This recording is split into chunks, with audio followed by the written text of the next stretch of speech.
hanya sebelum saya bahas Jetlim, saya ada cerita video dari Dokter Fitrina Aprilia berjudul ejakulasi dini. Nah, malam ini saya akan bercerita apa itu ejakulasi dini. Ejakulasi dini itu merupakan gejala prematur pada pria yang menyebabkan pria terlalu cepat mengeluarkan sperma atau lebih cepat klimaks saat buat mencium. Nah, selain saat senyum-senyum, ejakulasi dini juga diartikan pada ejakulasi yang terjadi sebelum penetrasi senyum. Semua pria juga pasti pernah mengalami ejakulasi dini.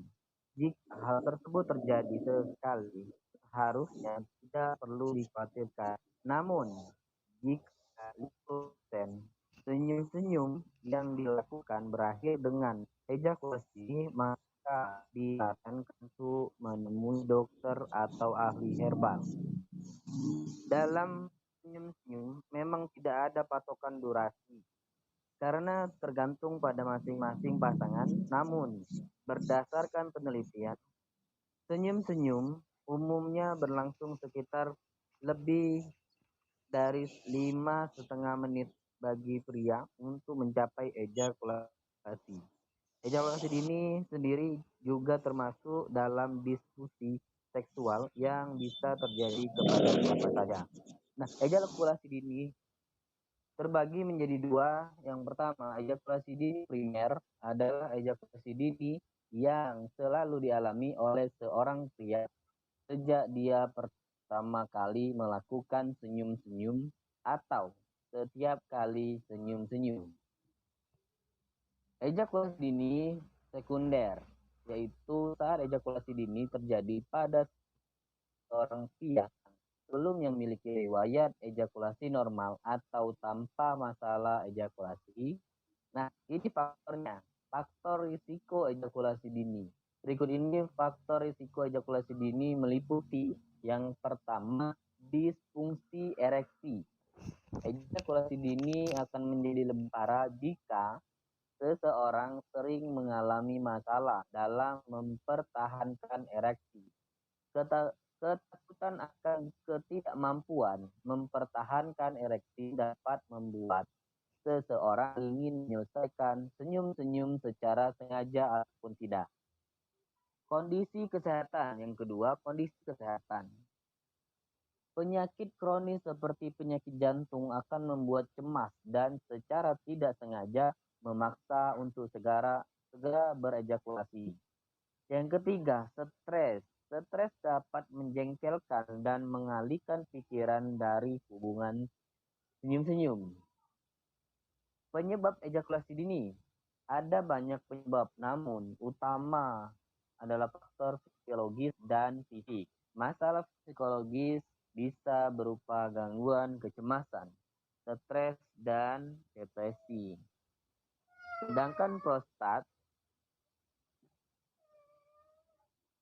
Sedangkan gangguan prostat itu seperti prostatitis dan juga tiroid merupakan masalah fisik yang bisa menyebabkan ejakulasi dini.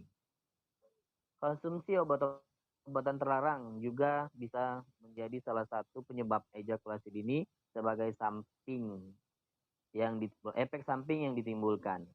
Kemudian gejala ejakulasi dini. Ejakulasi dini ditandai ketika seorang pria cepat mencapai klimaks atau mengeluarkan sperma ketika senyum-senyum. Nah, diagnosis ejakulasi dini. Diagnosis dapat dilakukan dengan melihat riwayat kesehatan, kehidupan seksual, dan tes fisik umum jika diperlukan.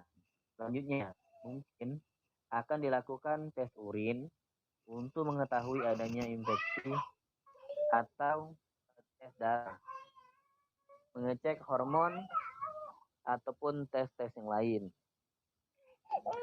Namun, pada umumnya memeriksa dan bertanya.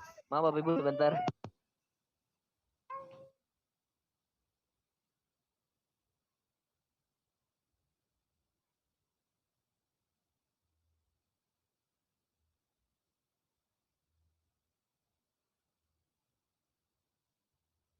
Lanjutkan.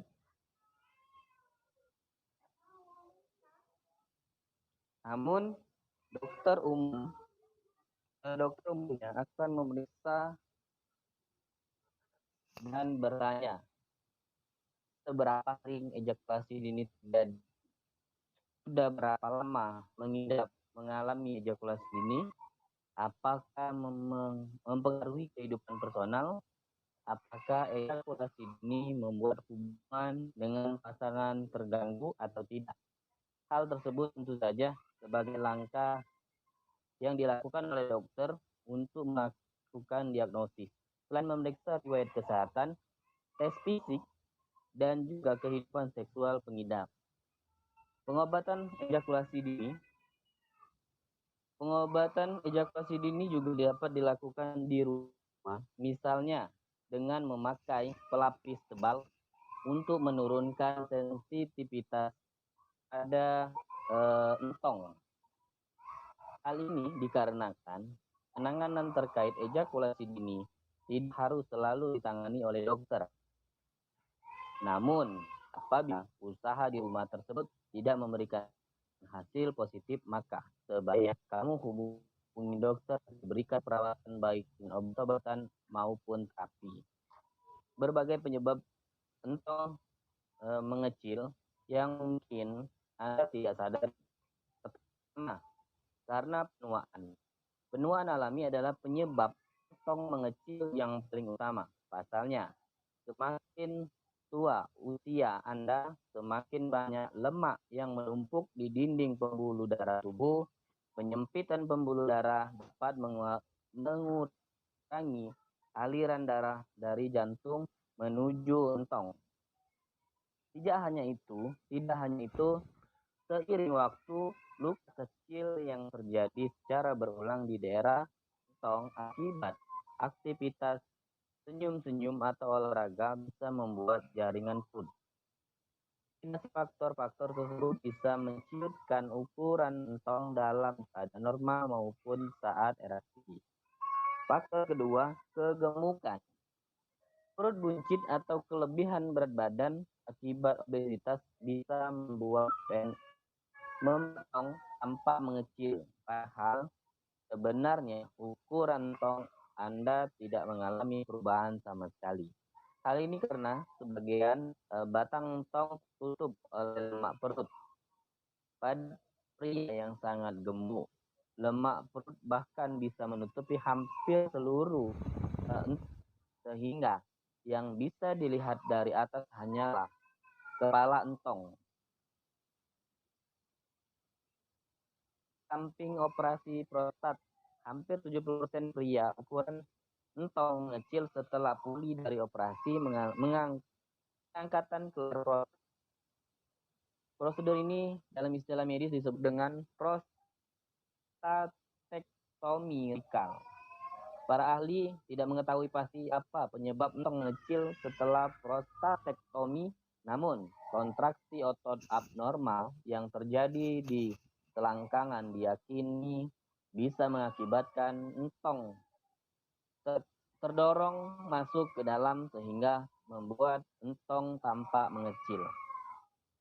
Biasanya, entong akan mengecil sekitar 2 dan 7 cm setelah operasi prostat. Meski begitu, kondisi ini akan berbeda-beda pada setiap pria. Pasalnya, beberapa pria tidak mengalami penyusutan ukuran sama sekali setelah melakukan operasi prostat. Ada pula pria yang mengalami pemendekan hanya sedikit dan yang lain bisa lebih pendek dari ukuran entong rata-rata. Yang keempat, efek samping obat-obatan. Efek samping obat-obatan tertentu juga bisa menyebabkan entong mengecil. Dikutip dari laman PDW. Berikut ini beberapa obat-obatan yang mungkin dapat menyusutkan entong. Adderall biasanya diresepkan untuk gangguan sensitivitas atau ADHD, antidepresan, dan antipsiktik. Yang kelima, Penyakit Peyronie. Penyakit Peyronie adalah kondisi entong bengkok atau normal akibat pembentukan plaque yang menumpuk dan mengas. Kemudian penebalan jaringan perut ini lama-lama membuat entong melengkung dan bengkok. Hal inilah yang membuat entong tampak mengecil. Entong bengkok sebenarnya adalah kondisi umum, tapi jika diakibatkan oleh Peyronie, sudut kelengkungan sangat tajam dan tampak tidak wajar. Nah, bisakah entong yang mengecil kembali ke ukuran normal? Jawabannya bisa, Bapak Ibu.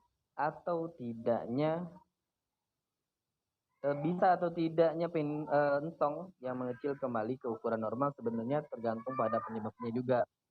Jika penis atau entong yang disebabkan karena kelebihan berat badan, cara paling ampuh untuk mengembalikan ke ukuran normal adalah dengan menurunkan berat badan.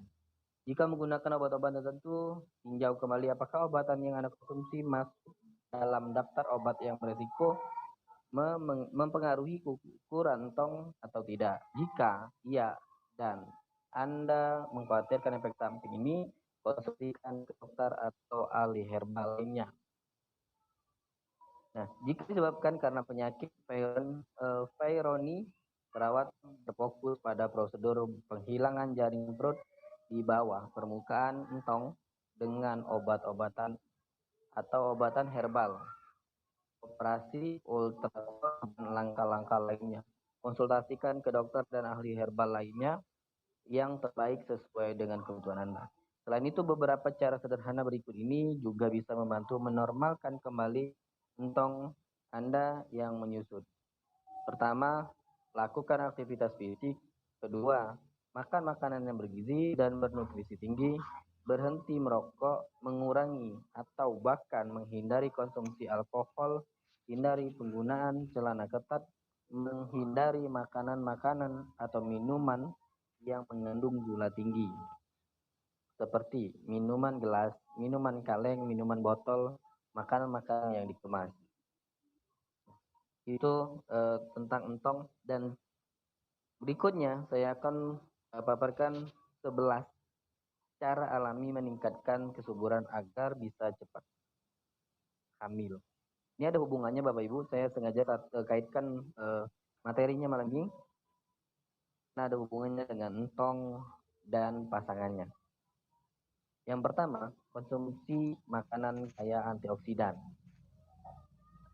Sebuah penelitian terhadap responden laki-laki menemukan bahwa berkonsumsi 75 gram nari kaya antioksidan per hari dapat meningkatkan kualitas sperma. Pilihlah makanan-makanan seperti buah-buahan, sayuran, kacang-kacangan, dan biji-bijian yang tinggi antioksidan seperti vitamin C, epolat, beta-karoten, dan leutin. Hindari lemak umumnya ditemukan dalam minyak sayur terhidrogenasi dan margarin, makanan yang digoreng, dan produk makanan olahan. Ketiga, batasi konsumsi karbohidrat. Diet rendah karbohidrat dapat mengurangi kadar hormon seperti insulin dan testosteron yang keduanya berkontribusi pada infertilitas. Yang keempat, kurangi kebiasaan makan karbohidrat olahan seperti donat dan lain-lain. Karbohidrat olahan termasuk makanan manis, minuman manis, biji-bijian olahan seperti pasta putih, roti, dan nasi putih. Karbohidrat ini diserap dengan sangat cepat sehingga menyebabkan terjadinya lonjakan kadar gula dalam darah dan insulin. Yang kelima, perbanyak makan serat setiap hari. Serat membantu tubuh wanita membuang hormon berlebih dan menjaga keseimbangan gula darah. Beberapa contoh makanan tinggi serat diantara lain biji-bijian, buah-buahan, sayuran, dan kacang-kacangan. Yang keenam, konsumsi jenis protein nabati, sumber protein nabati dan hewani. Konsumsi jenis protein nabati seperti kacang-kacangan dan biji-bijian bisa meningkatkan kesuburan. Ketujuh, pilih susu dengan lemak tinggi, ditemukan bahwa perempuan yang mengkonsumsi satu atau lebih porsi susu tinggi lemak hari memiliki kemungkinan 27% lebih kecil untuk mengalami masa kesuburan. Rutin minum multivitamin. Yang ke-9, kurang kebiasaan konsumsi kafein. Salah satu kafein negatif terdapat pada kopi. Kafein dapat dampak negatif terhadap kesuburan perempuan. Sebuah penelitian perempuan yang mengkonsumsi lebih dari 500 gram kafein setiap hari membutuhkan waktu hingga 9 bulan lebih lama untuk hamil. Selain itu, kebiasaan mengkonsumsi kafein terlalu sering sebelum kehamilan juga dikaitkan dengan peningkatan risiko keguguran. 10. Penuhi kebutuhan zat besi harian. Yang ke-11, yang terakhir, stop konsumsi minuman beralkohol, minuman kemasan mengandung gula yang tinggi. Konsumsi alkohol juga dapat membahayakan kesehatan ginjal dan hati. Baik Bapak Ibu, itu materi saya. Saya akan kaitkan dengan materi ini. Saya jeda sejenak.